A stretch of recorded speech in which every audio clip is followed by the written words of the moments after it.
अस्सलाम वालेकुम दोस्तों इस ड्रामे के अगले किस्त में आप सब दोस्त देखेंगे सिहान बहुत ही ज़्यादा परेशान रो रहा है।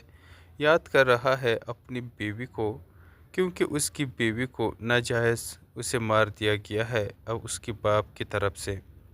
वो ये चीज़ एक्सेप्ट नहीं कर रहा, क्योंकि उसके बाबा उसे यही बताते हैं कि उन्होंने ख़ुदकशी कर ली। तो उसे ये चीज़ बिल्कुल भी समझ नहीं पाता, और ना ही उसे यकीन आ रहा है कि उसकी बीवी यहाँ पर ख़ुदकशी कर सकती है। तो इसीलिए वो हर जगह भागता है इस हकीकत को मालूम करने के लिए कि उसकी बीवी ख़ुदकशी नहीं कर सकती, और न ही वो अपने आप को नुकसान पहुंचा सकती है। ज़रूर उसके साथ किसी ने बुरा किया है तभी उसकी डेथ हो गई है, वरना वो ख़ुद कभी भी अपने आप को नुकसान नहीं पहुंचा सकती।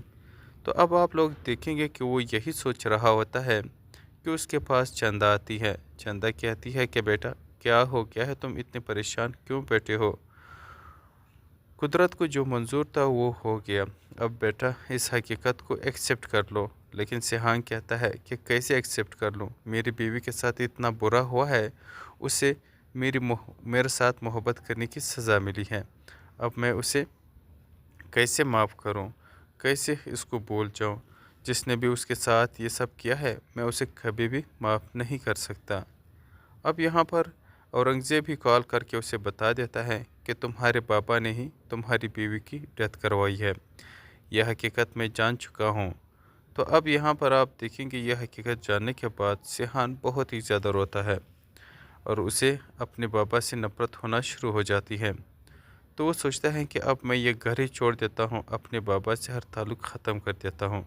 तो अपने बाबा को छोड़ कर के मरी का रुख कर देता है। मरी का रुख करते ही वहाँ पर वो गुमसुम सा ही रहता है, इधर उधर जाता है, लेकिन उसे अंदाज़ा नहीं होता। वहाँ पर उसकी तबीयत ख़राब होती है, तो एक फैमिली उसे अपने घर लेकर आते हैं।